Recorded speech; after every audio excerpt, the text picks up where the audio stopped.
Welcome everyone to today's panel discussion on neurodiversity and the first person perspective in honor of Autism Awareness Month. My name is Adriana Karka, and I'm the manager of training at Sonderly, the training division of Geneva Centre for Autism.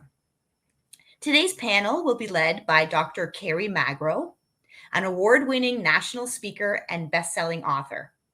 Kerry has become a role model in the disability community. Nonverbal at 2 and diagnosed with autism at 4, Kerry has overcome countless obstacles to get to where he is today. In May of 2019, he received his doctorate in educational technology leadership. He currently is CEO and founder of KFM Making a Difference, a not-for-profit or corporation focused on disability advocacy and housing. Today, he travels extensively, sharing his story and helping society define their lives and their dreams in the best ways they can. Welcome, Dr. Kerry Magro. Well, thank you so much for having me for what I hope will be an enlightening conversation around the topic of neurodiversity, because a lot of people in our society don't know the fact that those with disabilities make up the largest minority in the world, and often they are one of the most underserved. So I appreciate your team championing causes like this, because it's really, really important to provide those educational opportunities. So today, I will be sharing my PowerPoint momentarily. Here we go. Where I'll be sharing with all of you a little bit about not only neurodiversity, but then also autism as well. So first off, we do have an interactive activity. We hope that you gain some valuable resources as part of today's panel, but we also hope that you might be able to build somebody who might be able to become part of your village. And I apologize for that small little typo. In the chat box, please tell us when your first name and when was the first time you were introduced to the topic of neurodiversity. So the objectives of today's panel are for you to hear the first-person perspectives of people who are neurodiverse about their experiences. This panel is not only meant to educate on the spectrum and how we as a society can become more inclusive, but it's also focused on making sure that we continue to highlight the spectrum of neurodiversity, because many people in our society today see, when we talk about the topic of neurodiversity, they just look at neurodiversity as stereotypically focused on autism spectrum disorders. And today we now know that neurodiversity is not only in the autism world, but individuals with ADHD, Down syndrome, dyscalculia, dysgraphia, and dyslexia. I was diagnosed with autism at a time when the numbers of people with autism, especially where I'm based in the United States, I'm based in New Jersey, we're about 1 in every 1,000 being diagnosed. And today, autism is one of the fastest growing developmental disabilities in the United States. But from a global perspective, there are just about a little bit over 17% of the world population have some form of disability. So we see that many people in our communities discuss that it's 2 key factors why we're seeing an increase. 1, we have more awareness, leading to less people falling through the cracks when it comes to getting a diagnosis. And then secondly, we're seeing more services globally to actually help individuals go about those diagnoses. So one housekeeping note that we'll share also with you today is I'm an avid note taker when it comes to these presentations. So at the very end of today's presentation, there will be a little QR code where if you just leave your name and email, we'll make sure to provide the PowerPoint slide notes from today's presentation. In addition to that, there will be time at the end for Q&A after we introduce the panelists and then go through a few preset questions as well. A message that I like to share with our community is a great quote from an incredible woman named Sydney Merton. And she says, when you're a parent or caregiver of a person with special needs, you quickly learn that choosing your battles is much more important than worrying about what anyone thinks of your parenting skills. One saying I have is that autism doesn't come with an instruction guide. It often comes with a family who will never give up. And my parents relying on meeting me where I was and not necessarily thinking about how other parents parented their children really, really helped me from my journey from non-speaking to professional speaker. And that's hopefully a message that I could leave you all with today. So our panelists are going to have a few minutes to share a little bit about who they are, and then we'll go to the questions. So again, my name is Dr. Kerry Magro. I was diagnosed with autism when I was 4 years old. Started speaking in complete sentences when I was about 7. And I grew up with 2 laser-focused key interests. I grew up wanting to be the 6th member of the Backstreet Boys and then also the next Larry Bird. So I took my love of theater to help build on my communication skills when I didn't have the ability to share with the people I cared about the most in my life about even some of my basic needs. I took my love of basketball and being able to tell you all 30 NBA teams and every single player on one of those teams to get a degree in sport management at Seton Hall University. Before deciding to change career paths, I realized that there were many people with disabilities being underserved in our communities, and I wanted to be a champion for them. So I decided to change career paths, received a master's in strategic communications, so I could become one of the first openly autistic, professionally certified speakers in the United States. And it's given me the wonderful opportunity in the past 12 years to travel the globe and to speak with schools, colleges, nonprofit organizations, companies, government organizations, all around diversity, equity, inclusion, and sometimes getting the opportunity to discuss how we can be allies to those with autism and neurodiverse abilities. Along the way, I started a nonprofit organization where we've had the opportunity to give out 130 scholarships, partial scholarships, for autistic students to pursue a post-secondary education in the past 9 years. Along the way, we've also worked with our entertainment industry to bring a realistic portrayal of autism to the big screen. We've had the opportunity to work on 7 different TV and films. The first film we ever got to work on was a film in 2012 called Joyful Noise, starring Queen Latifah and Dolly Parton, based on one of the characters in this film having an autism diagnosis. And more recently, gained the opportunity to be the autism consultant on the Emmy Award-winning Netflix series Love on the Spectrum, US Season 1, which I'm thrilled to say has been renewed for a second season, in addition to getting a credit in an upcoming film starring Robert De Niro and Bobby Cannavale, which has a character in that film that has an autism diagnosis. Just as a housekeeping note, in addition to that, I get about 100, 125 questions from parents, educators, and therapists each day in my inbox. It's a lot sometimes. So with that in mind, I create a frequently asked question list. If you want to learn a little bit more about my journey, you can scan that QR code on the bottom of your screen or go to bit.ly/autismfaq list to grab some of the most frequently asked questions that I receive around applied behavioral analysis, toilet training, picky eating, and so many more topics that are impacting our autism community. And I'm going to transition to Olivia, who will share a little bit about her story. Hi, everyone. Thanks, Kerry.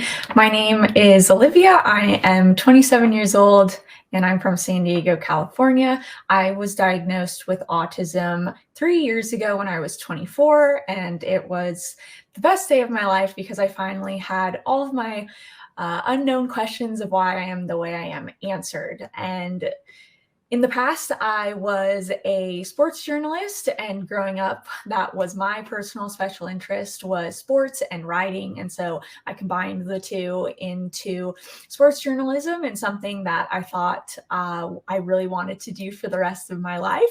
That ended up not quite being the case. And so I ended up becoming an entrepreneur and starting my own business called Unbaked, which was an online edible cookie dough business that shipped worldwide. I was actually able to grow it up and sell it about a year ago, right around now. So that was a really amazing thing. since getting diagnosed with autism, I have started a YouTube channel where I post videos talking about my experiences as an autistic female and adult, and also about growing up unknowingly autistic and all of the challenges I faced because I didn't have that autism diagnosis. And the reason I started this channel was to, one, help other adults and specifically females like me who often slip through the cracks and go undiagnosed or get misdiagnosed growing up for other, mental disorders and whatnot instead of autism. And so I created the videos in hopes to help them figure themselves out, just like I was searching to figure myself out for so long. But most importantly, I make those videos in hope to bring awareness to what autism looks like in young girls, so more and more girls can get diagnosed at a younger age, so they don't have to grow up not understanding how their brain works and not getting the proper resources and help that we often need but don't receive because we are undiagnosed and don't know exactly why we are the way we are, which was my lifelong question that I finally got answered with my autism diagnosis. So now I do videos and talk on panels like these. And I also recently started offering an online course about how to start your own online business and one-on-one coaching sessions in hopes to help other autistic adults become self-sufficient and start their own businesses just like I did. Thanks so much, and I look forward to talking with you all later. Awesome. Thank you, Olivia. And for those who are tuning in today, Olivia Hops' YouTube page is just her name, and she is doing some remarkable stuff on there. So definitely recommend subscribing if you have a chance. Thanks, Kerry. And then also the amazing Dr. Amanda Alonzo. Thank you so much, Kerry. Hi, thank you guys for having me. My name is Amanda. I am a now 38-year-old Latina with autism. I was diagnosed in my late 20s. I also am raising a son with autism. He's about to turn 16. I own my own private practice called Blue Alliance Counseling Center. I'm a licensed marriage and family therapist.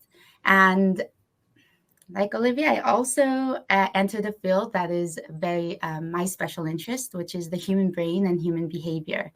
I was fascinated since really young about human behavior. And so it just happens that I was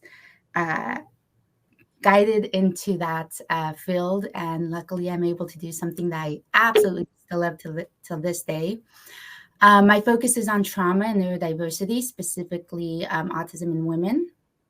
That's where I'll be doing the bulk of my research in. I'm also doing research with USC and Alliance International University. I'm also a veteran. I always forget that, but I was in the military for 8 years. But yeah, that's a little bit about me. Thank you. Awesome. And the reason everyone joining at home, I emphasize doctor, is that Dr. Alonzo just received her PSYD on Friday of last week. So congratulations again, Amanda. So the first question I have for our esteemed panelists today is, how can non-autistic people better support, advocate, and be an ally for autistic individuals? And Olivia, would you like to start us off? Sure, of course. So I think something that is really important for non-autistic people to know, which will then help them support us, is that oftentimes we can't communicate properly when we're feeling really anxious or about to have a meltdown or a shutdown or something like that. And so if we start to become agitated or all of a sudden mute or something like that, don't take offense to it, because it's often nothing that you have done. It's just something that is happening internally with our brains and something that we cannot control. If we do go into a meltdown or a shutdown or something like this, don't try to fix the problem, because there's usually nothing that can fix a meltdown or a shutdown. It just has to pass and we have to ride it out. So just offer comfort and support, and maybe get us somewhere quiet and, a sensory room or something that, it is not loud, or no bright lights, things like that, things that can help calm us down and get us out of our meltdown or our shutdown. And, if we want to be alone, again, don't take offense to that. We're just trying to work it out. So I think my biggest tip, would be to help us in those ways, rather than trying to like touch us or comfort us and hug us, because a lot of times that will just make it worse. Yeah, I love that, Olivia. And what I would say on top of that is just meet us where we are in our development, regardless of where we are on the spectrum. Because at the end of the day, what Olivia said is so true. You can't stop a meltdown. You just have to let it do its course. Try to help us find those triggers to help us understand why we are also having those meltdowns, whether it's a sensory room, whether it's fidget toys, something that will be able to help us come back to a place of normalcy. Amanda? Yeah. So other than, I agree with everything Olivia said and everything Kerry said. Just another part that I want to include is, humanizing a person. It's really helpful, because at times people with autism may not feel comfortable initiating contact, or with the socialization portion, may not feel comfortable. So it takes, it'd be really helpful for a neurotypical person to initiate that first contact. I know one of the things that helped me the most, and one of my closest friends, one of the best things she ever did for me, was continue to include me, continue to leave space for me without pushing it too much. But it's that inclusion thing, just getting to know a person. Like Kerry said, meeting them at their level. I think that's incredibly helpful. Being able to understand what their interests are, things like that. But again, meeting them where they're at. I think that's one of my biggest tips. Thank you. Yeah, absolutely. Absolutely. And again, everyone, just presume competence as well. It's just a great message for our entire planet to understand. When we presume competence and we just try to meet each and every single person, regardless if they have autism or not, it just helps us as a community be able to understand each other a lot better. So the next question I have for our esteemed panelists is, what are some common misconceptions about autism that you would like to see addressed more often? How do these misconceptions impact the lives of autistic people? Olivia? Yeah, this is a good one. So I think I'm going to go based off my own personal experiences here, which for me, I think a big misconception, or the biggest, is that somebody like me cannot have autism and they cannot be autistic, because I appear so quote unquote normal, and I am able to mask and put on a smiley face and succeed in life in a lot of areas. And so when I was diagnosed, even though it came at really no shock to me and my immediate family, everybody else was very shocked because of how I've been able to mask my autistic traits. And so one of the things I think would be helpful is that if somebody who speaks well or seems like they succeed in life, don't assume that they don't also have a lot of struggles, just possibly as many struggles as somebody who maybe not as low functioning, because those aren't the right terms, but appears to have more support needs as an autistic individual, because oftentimes I can't get out of bed and I can't take care of myself, even though I can appear today on this panel and seem like I have everything together. I often don't. So definitely don't judge a book by its cover. And that goes for everybody in the world, not just autistic people. But I think this has a negative impact, on my life and other, especially like women's lives who are so good at masking, like Amanda too, where we didn't get diagnosed till much later in life, because even doctors or teachers couldn't tell that we were autistic. Is that it hurts us, one, because we now are growing up undiagnosed and can go through a lot of traumas because we're autistic and don't know it. And so as an example, when I wouldn't want to go to a family function or a party or go out or something like that, I felt like I would have to make up a lie because I wasn't like autistic enough to say like, hey, actually I'm autistic and like I don't do good in busy settings and stuff, because people would often be like, what do you mean? Like, you seem fine. I don't understand, and kind of get offended, which would then make me feel bad. So I think that's something that is a big misconception, that we can just have it on and be fine all the time, when oftentimes us putting on these masks then requires days, if not weeks, of recovery because of how big of a mental toll it takes on us. So again, I think it goes back to just what Kerry and Amanda were saying about meeting us where we are. So if I'm burnt out and I can't go out, don't take offense to that, and just understand that what I present to you is not always my reality. Well said. Well said. Just please teach our society that girls can have disabilities too. It's not just boys. I think that's a message that in 2023 we need to get addressed more often, because we still see the mainstream media pushing so many boy character stories, especially in our mainstream media. And it feels like a lot of the times girls on average typically are able to mask better than boys, especially when it comes to different signs in the neurodiverse world. We're not only talking about autism, we're talking about ADHD, we're talking about ADD, dyscalculia, all the different diagnoses, sometimes that leads to burnout as well. So that's a great misconception that Olivia brought up. Amanda? Yes. So for me, it boils down to a very simple sentence of that we are able to do things. Common misconception is looking at things from from a deficit perspective, and that misconception can be very harmful.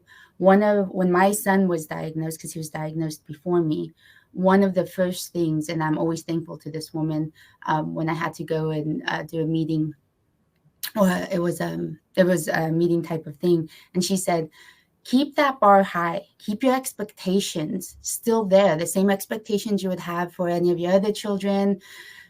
It's not that we can't meet the moment. It's just that the path we take to get there is going to look different. And that's how those types of misconceptions, if we only look from a deficit perspective, it's not to say autism is not a disability, because it is a disability. There are challenges. No ifs, ands, or buts about that. But we don't only have to look at it from a deficit perspective. If we continue to have expectations, put expectations on ourselves, also keep certain expectations for our children, it goes a long way in not only being able to find different pathways to get there, because again, there are different ways to be able to achieve whatever the goal is. But that's my biggest thing, is the misconception is that we aren't capable of doing certain things. And I think everyone on this panel, Olivia and Dr. Kerry, are proof that we are able to meet the moment, and we are able to reach what I consider all of our dreams. But because I know, at least from my perspective, my mom, unbeknownst that she was doing it, she kept that bar high. She had expectations of me, and I was able to meet them. It just took a different path than what may have looked typical. Yeah. I love that aspect too, Amanda. It's really important, because especially I see this in a lot of schools where we focus 99.9% of the time on what our students can't do. But what are we doing to nurture those strengths? Dr. Temple Grandin, who's an incredible autism advocate, says interests and talents can turn into careers. We're actually heading to Dubai at the end of the month, keynoting a conference to teach people in the Middle East more about autism. And one of the messages that I always has stayed true to me is that we, like Amanda said, we need to just make sure we're keeping the bar high and stretch these individuals, while also understanding and establishing a rapport with them to understand when to ease it down just a little bit to help meet them where they are, especially developmentally. So the next question I have for our esteemed panelists is, what is an accommodation you received, either in post-secondary or in the workforce, that you benefited from? And what is an accommodation you've seen that's been helpful for other autistic people? Olivia? So I never received any accommodations because, as I mentioned, I didn't know I was autistic. And thus, I mean, it's not that I didn't know I needed accommodations because I very much struggled and didn't understand why I was struggling because I knew I should have been capable of things. So I'm just kind of going from a hypothetical situation for my answer. But I think just having more time, if I could have received more time and more patience in school and when I worked a regular quote unquote regular 9 to 5 job, because oftentimes I would have so much anxiety that it would cause me to not be able to do a task that I was asked right away. But once I was able to calm down, I usually would be able to complete that task, but it would already be too late or we had to move on from something. So just giving autistic people more time at school and in the workplace to maybe start their days or something if they've been really anxious, I think would be really helpful.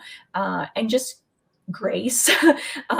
Something that a bad experience I had when I worked for the NFL Network when I was younger was I was going through burnout unbeknownst to me, and so I started coming into work without my usual masking smile, and I was reprimanded for that and accused of not doing my work or up to the standards that I had been, and I would have gone to bat to prove that my standard of work had not changed. I just suddenly wasn't mingling with people as much, and I just was not able to do those extracurricular like activities. Rather than I just had to focus all of the little energy that I had on what I was actually like getting paid to do and was supposed to be doing. So if you're an employer who has autistic adults as your employees, which is an amazing option, and suddenly they maybe become a little more reserved or something, again, don't take offense and don't assume that they're not still succeeding in what they're doing. They just might be going through something where they don't have the mental capacity or energy to be doing anything else other than what they really need to be focusing on. And so they're preserving that energy to do the work rather than going and having a chat with their coworkers, in the lunchroom or break room or something. So I think that would also go a long way in helping autistic individuals in the workplace. Yeah, it's great advice. And it's great advice for everybody to really succeed in the workplace, not only those who are neurodiverse. Another accommodation, and from Olivia's answer, I was kind of just thinking about this while she was answering that. It's the idea of just having everything written down for clarity is a great accommodation that I've seen people not only in post-secondary thrive with the mentees that I work with who are young adults with a wide range of neurodiverse conditions. Having things written down in writing for clarity, again, it's just something that can universally help everyone, but especially for those in our neurodiverse world who sometimes really are really concise and really emphasize structure. That could be something that will help post-secondary workforce, and then hopefully in the futures for themselves if they pursue having a family as well. So, Amanda? Yes. Majority of my academic, especially the post-secondary academia, I did not receive accommodations until my doctoral degree. And when I received accommodations, the most helpful thing for me was being able to have the questions or things that were asked to me typed out or written out, and also being able to type out those answers and write out my own answers. As you guys have pointed out, yes, writing out and visually being able to see the questions, it helps the brain, or depending on how a person processes information, it helps give that break, that type of pause that's needed to formulate an answer. But because some people on the spectrum do struggle, especially under stress and duress, to formulate their answers or at least verbalize their answers, it was so helpful for me. That was the missing piece for me. And without those accommodations, I can tell you now with surety, I would not have got my doctorate. I would not have got my doctorate without those accommodations. I actually almost failed out because of a specific test, because I didn't have those accommodations in place, not because I didn't know the information. It was because I could not articulate. I did not sound like this, could not articulate back the question because I was so under so much pressure at the time.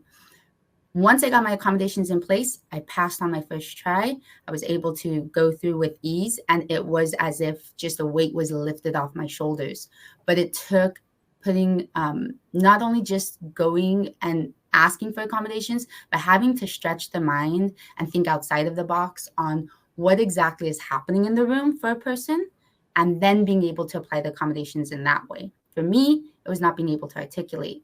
For others, and another part of my accommodations, because I actually got 5 accommodations at that point, was getting a new panel. Just because of how I was performing in front of the other panel, I was so dysregulated because I kept failing.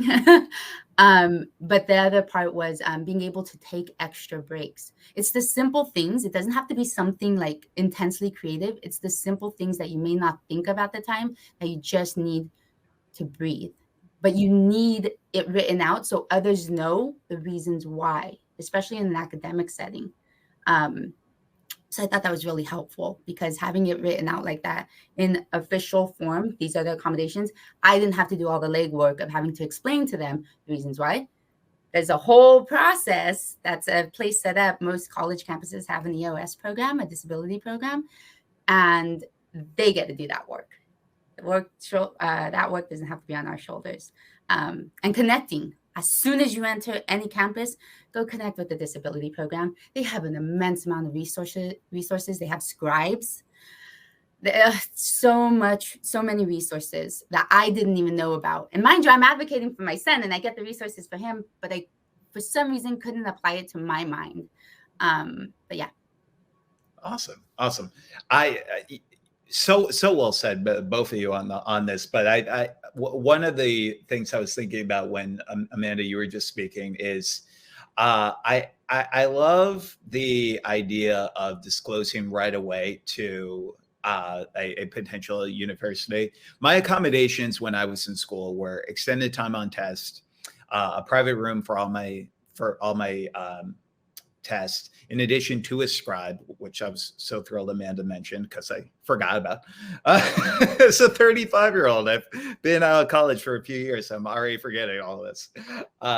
In addition to a few other benefits, such as getting a peer mentor, which is an accommodation that you could receive in a post-secondary or in many workplaces as well. You're speaking to your human resource departments to help individuals understand a little bit about who they might potentially be able to look up to as well.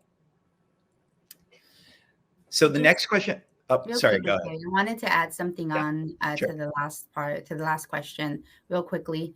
What also is helpful when you connect with the disability offices and have it in writing is, discrimination does occur for disabled people. There's no ifs, ands about that. It is at times very insidious, or it's just commonplace.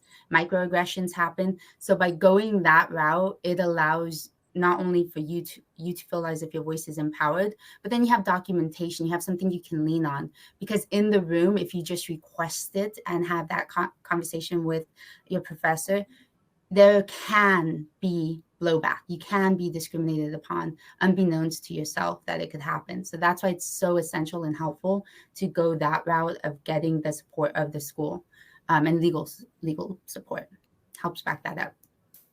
Yeah, if it isn't written down, it did not happen. Documentation continues to be a clear, integral part of helping not only individuals who are neurodiverse, but everyone.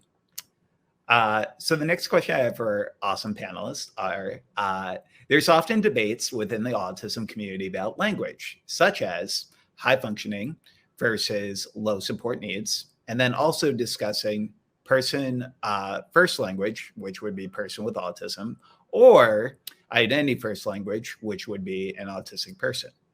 What's your take on this, and what language do you prefer as a self-advocate? So this, I really like this question, especially the high versus low functioning part of it. I actually made a YouTube video about that topic if you guys want to check it out, because this is something that, kind of going back to misconceptions about autism is that somebody like me is really high functioning. And oftentimes when I tell people, oh, I'm autistic, they will be like, oh, but you're really high functioning, or you must be really high functioning. And when somebody says that, I know they're not purposely trying to make it an insult, but it's often taken that way, because what somebody like me hears is like, oh, you're autistic, but like you don't really struggle that much, like you're basically fine. And again, I know they're not trying to do that on purpose. I know they're in their head, they're thinking it's probably a compliment, but it's actually the opposite. And the problem with high and low functioning is because, again, obviously autism is a giant spectrum, and it's not just it's not a vertical line, it's more of like a circle, because I can be quote unquote high functioning in one area, such as speaking or writing, which some autistic people struggle with, but then I can be very low functioning in other areas. And I can be high functioning on one day and low functioning on another day. So on a day like today, I am seemingly having a great day. I can come on this, I can speak, I'm happy, I'm in a good mood. But then tomorrow, maybe I won't be able to get out of bed, and I have meltdowns, and I won't be able to take care of myself. I struggle. One of the places I really struggle with is hygiene, in the sense of like, I hate showers so much. I can't even tell you how much I hate showers. It's not that I don't take them. Of course I take them, but I really hate it. And so that's something that I would consider I am low functioning, quote unquote, in. So my take on that, and I think a lot of autistic people's take on that, is don't think of autism as a linear spectrum, because it is not. And that's why the simplicity of the high and low functioning labels, it is not good, because it goes so much more in depth than that. As for the person with autism versus autistic person language, I know I'm in the very, very minute minority here, but I don't actually care either way. I am an autistic person. I am a person with autism. It's not something that I've ever cared about personally. I know a lot of autistic people really do care about this, and that is, of course, okay. Personally, I just don't really care, so I don't have much to say on that topic. But yeah, I do have a lot to say on the high-low functioning thing. So if you'd like to hear a little bit more in depth what I think, check out that video on YouTube. Yeah, absolutely. And Olivia, you come out with a new YouTube video, was it every few weeks, right? Yes, I'm terribly inconsistent. I won't lie. Some weeks or some months I'll put out like once a week, and then others I'll go a couple months. So it's kind of inconsistent. But I like to try to do it like once every month at least, and sometimes more. Got it. Yeah. So everyone joining us, if you are an avid YouTube person, you can hit the subscribe button, and then you can hit the notification button so you don't miss any of Olivia's videos.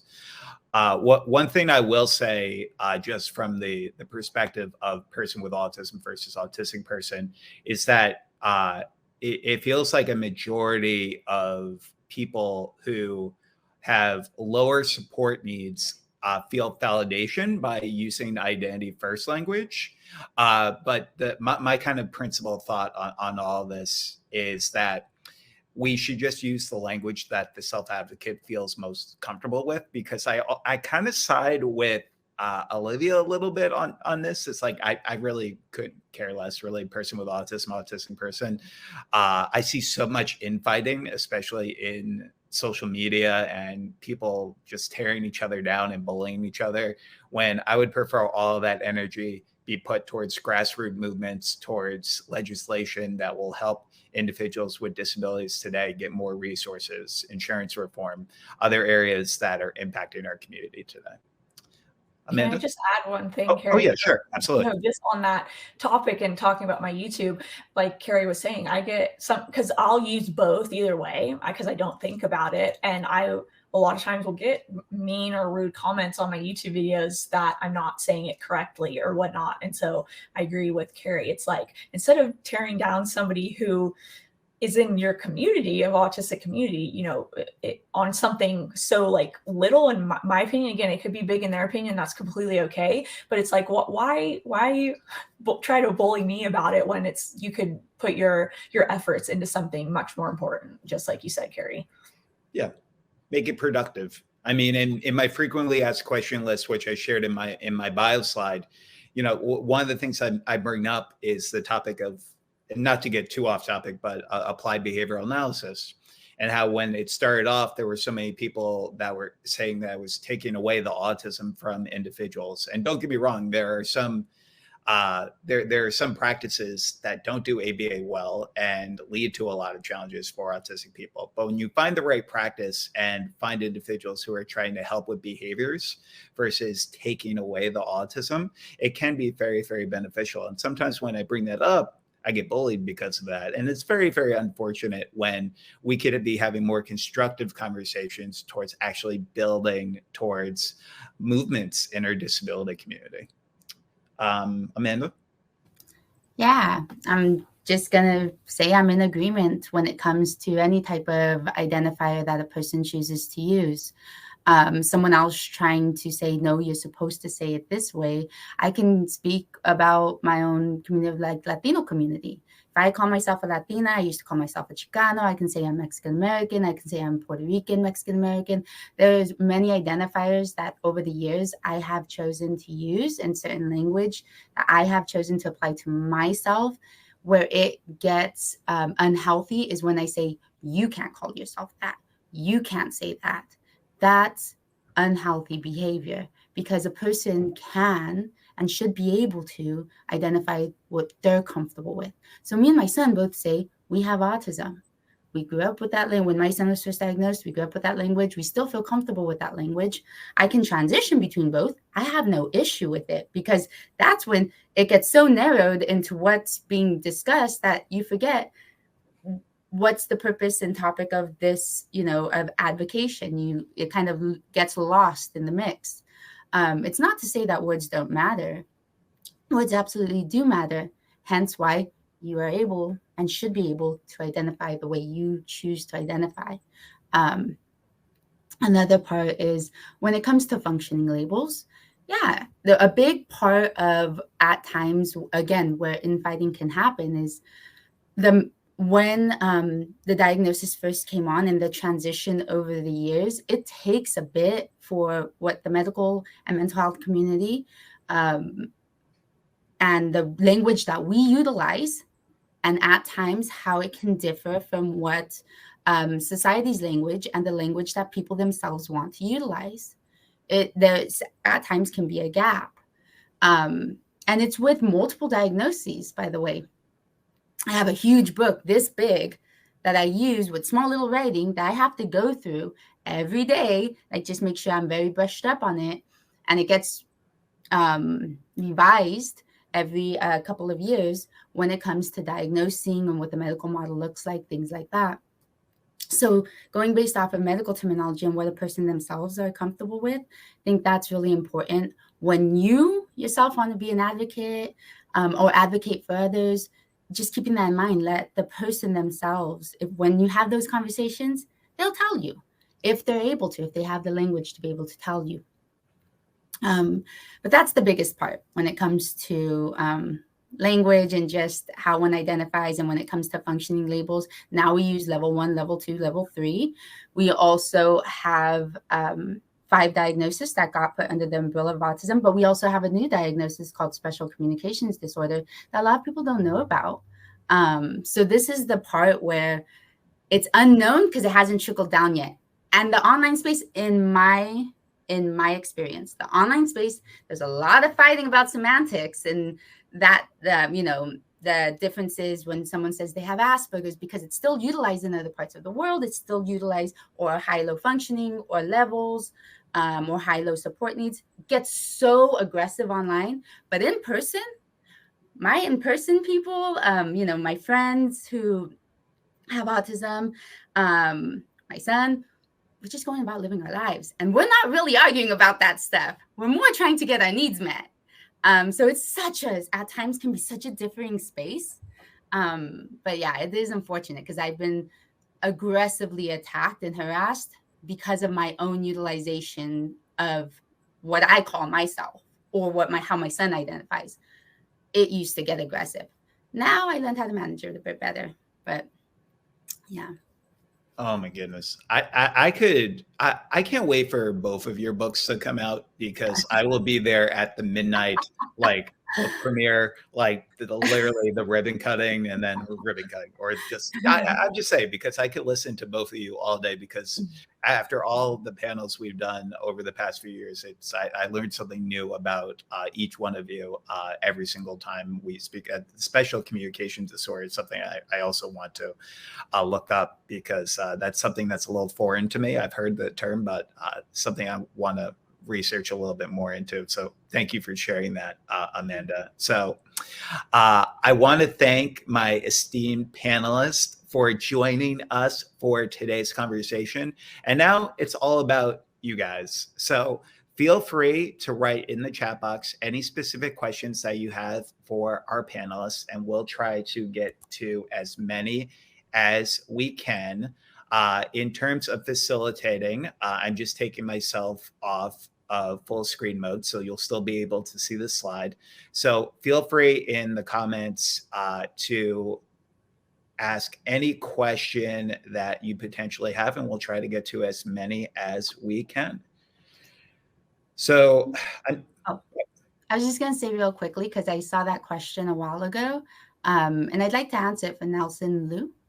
Oh yeah, sure, absolutely. Go ahead. Yeah. So the question they asked is, do you have difficulty and trouble in family and workplace relationships where autism is taboo, but it's not true? What are your advices due to the conflict related to cultural differences that leads to misconceptions?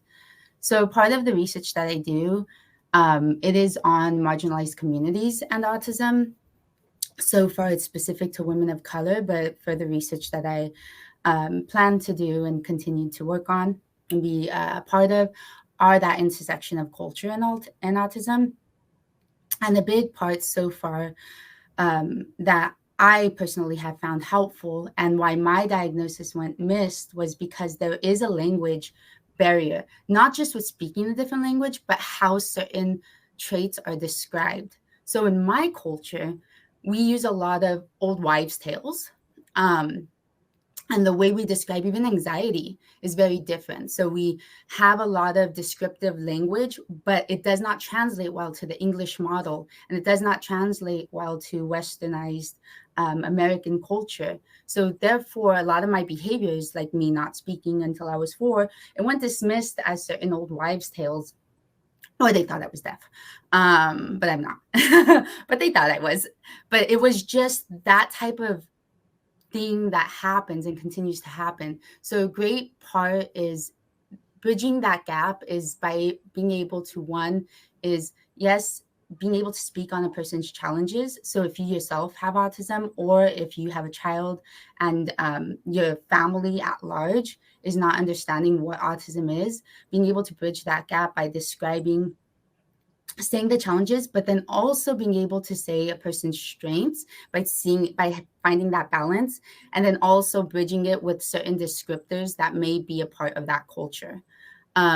So for an example, at least again in my culture and Latino culture, it was like the meltdowns and tantrums. And in my culture, I was very much, when I was younger, called a llorona, which means a big crier, like a intense crier.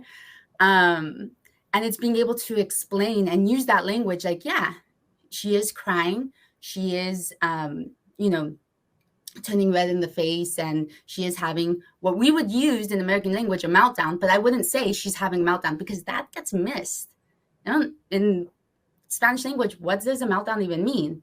There's other words that I would use, but it's by bridging the gap like that, finding the language that your culture or your family members are comfortable with, or the ones that they use commonly, and then trying to bridge the gap and saying, oh yeah, that means this in the English language as best as possible. That's a good starting place. It's not where it will end, but it's usually helpful as a good starting place. Yeah. So I hope that helped. Yeah. But just please teach our society that, again, autism is not only in white males. I really, it gets frustrating at times because I feel like, especially from a cultural perspective, I mean, I went to Egypt a few years ago, and I would hear horror stories from the nonprofit that we were working with that they still believed in exorcisms to quote unquote cure an autism diagnosis. So when we talk about especially different cultures, we really need to do our utmost to provide reliable knowledge of resources around the topics of not only autism, but neurodiversity. So great question, Nelson, and great answer, Amanda. So we have another question that came in. This is from Carla. Hey, Carla. Carla writes, my question is, where and how can you get a diagnosis as an adult? And Carla, based on where you are, because we're all based in the United States, it might look a little bit different compared to where you are, especially if you are in Canada. However, the most important thing that I could recommend is just making sure that you are actually having a conversation with your adult son or daughter's main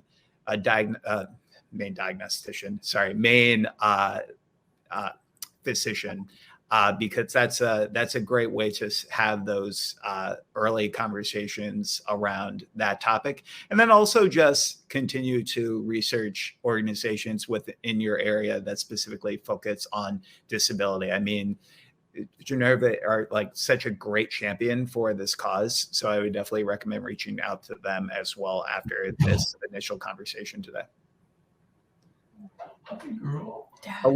Olivia, Amanda, did you have anything that you want to add on that? Yeah, sorry, Amanda. If I don't have like much to add on it.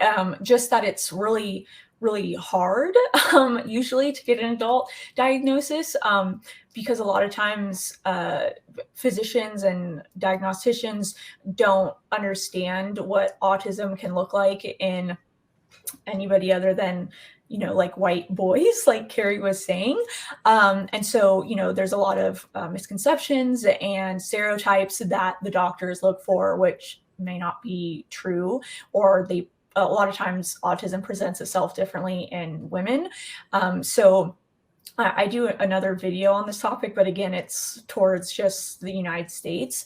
But my biggest thing is that when you do find a doctor, make sure that you are like so open and honest, and you have to be your own best self advocate, because even if the doctor does know and is educated properly on what autism looks like in everybody, if you're not telling them what they need to hear in order to make a diagnosis, then they can't make the diagnosis. And it's like the doctor doesn't know you best. The doctor only knows what you're telling them. You know yourself best, and maybe your parent when you're young and you don't remember everything.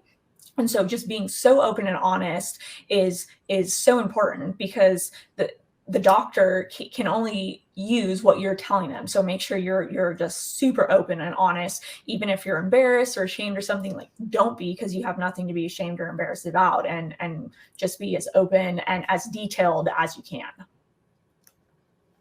Absolutely. Amanda, anything? You don't need to. Yes, absolutely. Okay. So we have some other great questions coming in. This one is from Fiona. Hey, Fiona. I would like to know how the panel suggests talking about people with autism/autistic people when someone is addressing the community as a whole. Example, giving a speech, writing an article about autism. That's actually a really good question. From a professional perspective, has there been a terminology that you've seen used more often than the other one when it comes to person with autism or autistic person? No. And from my professional perspective, when it comes to, there's going to be a lot of different viewpoints, a lot of different people coming at different angles. Even us here on the panel, we have different experiences, and we just went over, how we utilize our language. So when a certain panel, or when a certain, I've seen it a lot, again, sometimes it's jarring how the online space can be a bit more louder than what's happening in the community or in real time, or if I'm going to a presentation. So if certain symbols are used or certain language is used, usually that person that put together that slide, they're taking from their knowledge base, they're people that they're close to, or they themselves, what they're comfortable with. So trying to go after that rather than seeing what is actually being presented, again, it's just like narrowing it down into one section, as opposed to, well, what did you come to this presentation for? Was it about learning about speech? Was it about learning about certain therapeutic modalities? So I guess decentralizing that and allowing, like, taking in the whole picture. Did you take something from it? Sometimes I go to panels or go to presentations. There's not much I take from it. That's okay. Others may have taken something from it or may have needed that type of presentation. So I guess just taking that step back and at times and taking in the whole picture is helpful for me, and I hope is helpful for others too. Yeah. One thing I'll say really quickly, just as a transition point, Olivia, did you have anything you wanted to add on that? On that, no, not necessarily. I'd like to answer Sabrina's question in a minute when you're done. Oh yeah, absolutely. Yeah, I was just going to transition to the next one, which is really thoughtful. Melanie wrote a sweet note. Just as wonderful to hear from all of you. My daughter is 19 years old, and I always felt I've learned more from those living and experiencing neurodiversity than from anywhere else. Thank you, Melanie. That means the world. I consider testimonials the greatest compliment. On your screen right here, you're going to see a little QR code. If you go to the camera app on your smartphone and you just scan that QR code and just leave your name and email, and just tell us a little bit about what you thought of today's presentation, we'd greatly appreciate it. In addition, when you scan that QR code or you go to your desktop and type in bit.ly/panel testimonial, I'll also provide you with the PowerPoint slide notes from today's presentation as a thank you for just taking a minute to write a testimonial. So yeah, Olivia, if you would like to, because Sabrina came with a great question about any recommendations on resources or books for girls with autism. So something that I'd like to say for a book choice is the book Asper Girls. And I really like that book. That was the first book that I read when I was diagnosed. And it's like a really easy read because I struggle with reading and I just flat don't like it. And so this was a very easy read, and it takes, not only the viewpoint of the writer, who's an autistic woman herself, but a bunch of other females' viewpoints, and like puts them into like neatly organized chapters. And so I highly recommend that. And something that I did with that book is I got the book and I read it. And then what I did is, as I was reading it, I highlighted things that really were true for me, because obviously two autistic people are the same, and I might not struggle with something that somebody else does and vice versa. So when I really truly was like, something in the book hit home, I highlighted it. And then what I did is I gave it to my parents to read. Then they gave it to my grandparents and my other set of grandparents. And so the book was kind of just passed around in my family, because I have a big family, and so many of them had questions and just couldn't understand how I could be autistic, because again, I was so good at masking.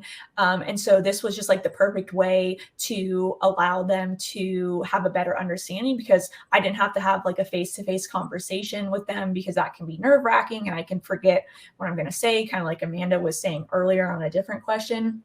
When we're like put on the spot, we lose our words. And so the book just kind of the highlight did all the talking for me. And so I like to tell, newly diagnosed girls or women to do that, because I just think it's something simple, but that can be super knowledgeable for the people around you. Absolutely. And we're almost on time. Amanda, in maybe like 30, 60 seconds, do you have any resources that you would recommend?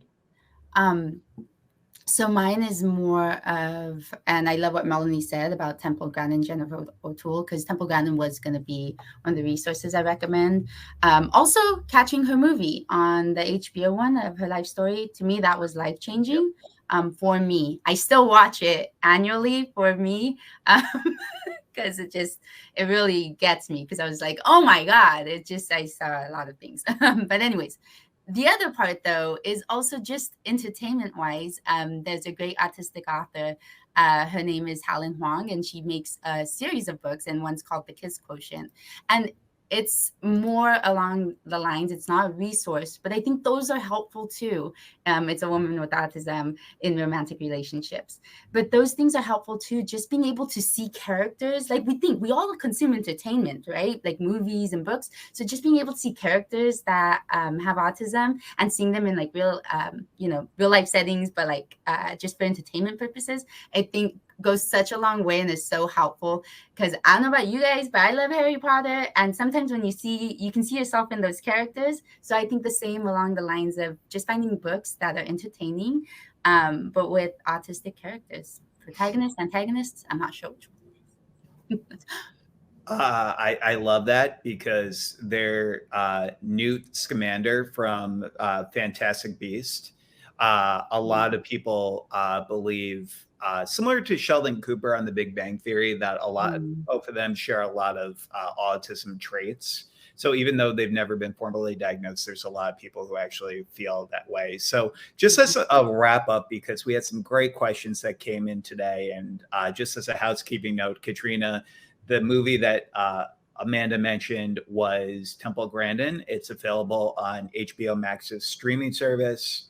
The other question from Michelle, the book is called Asperger's. It's Aspergirls. Jennifer O'Toole has actually just written a book for Sesame Street, for Sesame Workshop, which is also really great. I would highly recommend that as well. And then finally, Alyssa, I know we didn't get to touch base on your question, but shoot me an email afterwards about ABA language that we should be addressing, because I feel like there's I'd probably need a little bit more context before I could give you a good answer on that. And Dr. Amanda mentions The Kiss Quotient is the name of the book. Well, we're right on time. So again, I thank my esteemed panelists for taking a few minutes out of their schedule today to share a little bit about their journeys with all of us. And I would just like to thank the center again for championing these educational opportunities for our community to enjoy. And I hope you have a great rest of the day. Again, I consider testimonials the greatest compliment. So feel free to give us just a little bit of feedback if you have an opportunity. And thanks again. Adriana. So on behalf of Geneva Centre, no, you're good. On behalf of Geneva Centre for Autism, I really want to thank our three panelists today so much for sharing your stories about misconceptions, accommodations, language preferences, all of the excellent, helpful resources you shared, and all the important knowledge that you shared with us today. I thank our audience as well for your thoughtful questions, for your comments.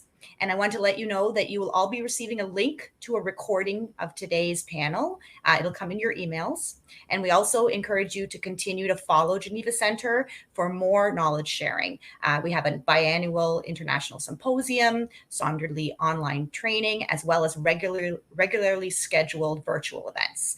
So I encourage you to take a look at those as well. And again, thank you, Dr. Kerry Magro, Dr. Amanda Alonzo, and Olivia Hops for being here with us today. So I wish you all well. Take care, everyone.